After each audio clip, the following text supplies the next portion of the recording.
حق تعالیٰ فرماتے ہیں یا ایھا الذین آمنوا اتقوا اللہ وکونوا مع الصادقین، اے ایمان والو اللہ سے ڈرو، یعنی گناہوں سے بچو اور سچوں کی صحبت میں رہ پڑو۔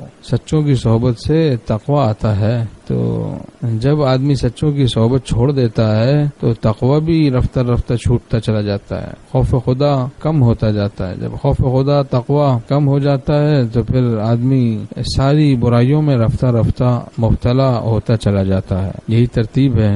صحبت اہل اللہ چھوٹتی ہے تو پھر زبان خراب ہو جاتی ہے، زبان سے بدگوئی کرنے لگ جاتا ہے، بری باتیں کرنے لگ جاتا ہے، فحش باتیں کرنے لگ جاتا ہے، زبان کے ذریعے غصے کے تقاضوں پر عمل کرنے لگ جاتا ہے، لوگوں کو تکلیف پہنچانا شروع کر دیتا ہے۔ بہت سے زبان کے گناہوں میں آدمی مبتلا ہو جاتا ہے، گالی گلوچ اور مختلف زبان کے گناہوں میں آدمی پڑ جاتا ہے۔ کان خراب ہو جاتے ہیں کہ بہت سے کانوں کے گناہوں میں مبتلا ہو جاتا ہے کہ غیبتیں سننے لگتا ہے، بری باتیں گناہوں کی باتیں آدمی سننے لگتا ہے، گانے باجے، لوگوں کی خواہ برائیاں شکایتیں سننے میں مبتلا ہو جاتا ہے۔ تو صحبت اہل اللہ چھوٹتی ہے تو زبان خراب ہو جاتی ہے، کان خراب ہو جاتے ہیں، آنکھ خراب ہو جاتی ہے کہ بدنگاہی میں مبتلا ہو جاتا ہے، اور دماغ خراب ہو جاتا ہے، مزاج خراب ہو جاتا ہے، اخلاق خراب ہو جاتا ہے، دل خراب ہو جاتا ہے، دل میں گندے خیالات پکانا شروع کر دیتا ہے آدمی، تکبر میں، عشق مجازی میں، لڑکیوں کے لڑکوں کے چکروں میں، اور عجب میں، کینے میں، بغض میں، حسد میں، گناہوں میں پڑ جاتا، ایمان برباد ہو جاتا ہے۔ تو صحبت اہل اللہ چھوٹتی ہے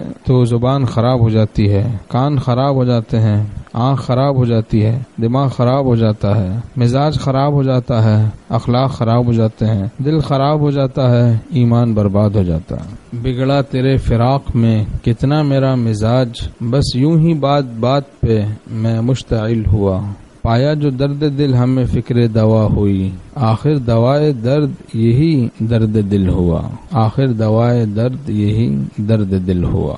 اللہ تعالی ہم سب کی اصلاح فرمائے۔ یہی ہے تجربہ دنیا میں سب اللہ والوں کا، وہی پاتا ہے منزل ساتھ جو رہبر کے رہتا ہے۔ حضرت بابا فرید الدین عطار رحمۃ اللہ علیہ فرماتے ہیں، بے رفیق ہر کے شد در راہ عشق، عمر بگذش اون شد آگاہ عشق۔ بے رفیق کے جو اللہ کے راستے میں چلا، عمر گزر گئی لیکن عشق الہی سے ناشنا رہا۔